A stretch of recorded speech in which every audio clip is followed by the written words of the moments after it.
ঈদ উল ফিতরের টানা 7 দিনের ছুটি এবং স্বাধীনতা দিবসের বিরতি শেষে আবারও চিরচেনা যান্ত্রিক রূপে ফিরতে শুরু করেছে রাজধানী ঢাকা।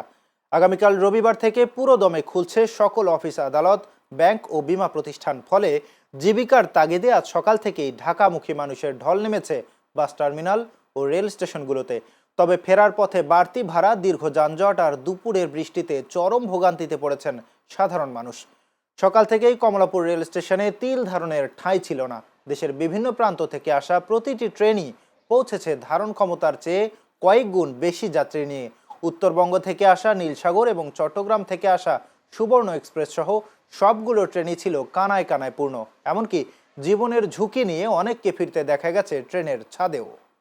ঈদ ভালোই কাটালাম এবং রাস্তা ভালোই, এই ঢাকা ঢুকে একটু যানজট, এর আগে ভালোই। না, রাস্তায় কোনো সমস্যা হয়নি। ঈদ কাটালেন কেমন? আলহামদুলিল্লাহ অনেক ভালো কাটাইছি। বরিশাল গেছিলাম। কারে খারে আমার নানু বাড়ি। কেমন ঈদ করলা? ভালো। আনন্দ ভালোই হলো, কাটাইলাম, কিন্তু যাওয়ার পর একটু জ্বর হয়েছিল। জ্বর, সার্বিকভাবে হ্যাঁ, সার্বিকভাবে ভালো। আলহামদুলিল্লাহ ভালো। ঈদে আপনার সবাই বাড়ি একসাথে ঈদ করলাম। আপনার তুলনামূলক ভাড়া অত বেশি রাখেনি, 50 টাকা করে আর কি বেশি রাখছে। আলহামদুলিল্লাহ ঈদ ভালো কাটলো, রাস্তা মাশাআল্লাহ অনেক ভালো আছে।